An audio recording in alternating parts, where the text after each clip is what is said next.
Creating boundaries is easy. The hard part is keeping them. And I know this firsthand. I've been on the other side of the coin. I once had a friend who asked for space, and instead of honoring it, I kept pushing them to come out, talk, and be available. It wasn't that I wanted to disrespect their boundaries, I just didn't understand. Why do you need space? For me, what changed? I was so used to having access to them that their boundary felt confusing to me. And when people don't understand your boundary, they may resist it. That is why boundary can feel so hard to keep. Because boundaries are not created to control other people, they are created to protect you. And when people are used to a version of you that had no limits, your growth may feel uncomfortable to them. So if you've created boundaries but struggle to keep them, then this episode is for you. It doesn't mean you're weak, it means you're learning. In today's episode, I'm teaching you how to stick to boundaries without feeling guilty, using my REST framework. Take out your pen and paper. Let's go! So, what are boundaries? Boundaries are limits you set to protect your peace, time, energy, emotions, and well-being. They teach people how to treat you and teach you what you will no longer tolerate. Let me say that again. They teach people how to treat you and teach you what you will no longer tolerate. The American Psychological Association notes that healthy boundaries can function as a form of self-care and may help reduce burnout. So why is it so hard to keep boundaries? Number one, because people may push back. Some people benefited from the old version of you, the version that always said yes, overextended, and made access easy. When you change, they may resist, not because your boundary is wrong, but because it disrupts what they are used to. Number two, because guilt may show up. You may feel mean, selfish, or like you're letting people down, but guilt does not always mean you're doing something wrong. Sometimes guilt is just the feeling of doing something different. Number three, because you're used to overgiving. If you spent years putting others first, choosing yourself may feel unfamiliar, but unfamiliar does not mean unhealthy. Number four, because saying no can feel uncomfortable. Many people were taught to keep the peace, avoid conflict, or be available at all times. So saying no may feel awkward at first, but discomfort is often a part of growth. Let me say that again.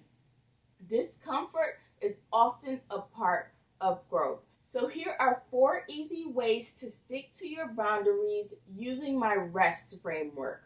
R, recognize. You know I always say you cannot fix what you cannot see. Recognize when a boundary is being crossed by someone else or by you.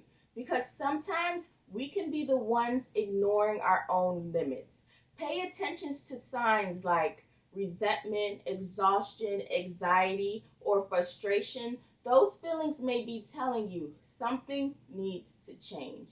If you're the one receiving a boundary, recognize that someone else's boundary is not always rejection. Sometimes it is protection, healing, capacity, or self-care. E, evaluate. Evaluate what the boundary needs to be.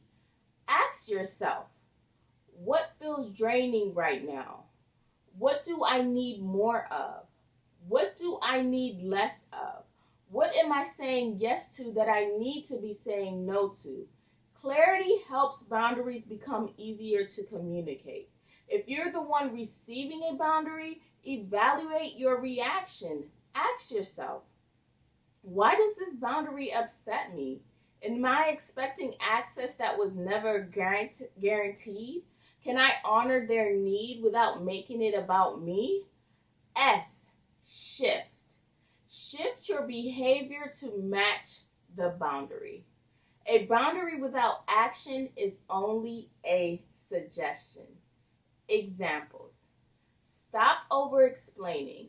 reply later, say no once, leave when needed, protect your schedule, ask for help, let people be disappointed without rescuing them. If you're the one receiving a boundary, shift your behavior too. Examples: stop pushing people after they said no. Respect their time. Give space when requested. Don't guilt trip them. Adjust expectations. Listen without becoming defensive. T, train. Train yourself to stay consistent. Boundaries are practice, not a one-time event. The more you honor your boundaries, the more natural they become.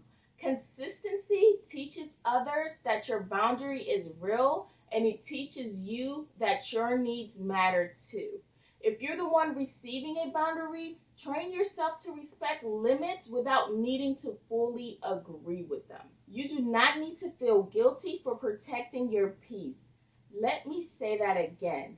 You do not need to feel guilty for protecting your peace. And if someone sets a boundary with you, that does not automatically mean they love you less. It simply means that they are learning to love themselves too. The people who benefited from your lack of boundaries may not be used to your softness, but keep thriving anyway, because boundaries are not punishment. They are self-respect. So remember to rest. R, recognize when your boundaries are being crossed. E, evaluate what the boundary needs to be. S, shift your behavior to match the boundary. T, train yourself to be consistent. I'm Nassimbwa Ruffin, and this is your reminder that you don't have to keep abandoning yourself to keep other people comfortable. I hope that I was able to provide a space for you to breathe. Don't forget to like and subscribe. Bye.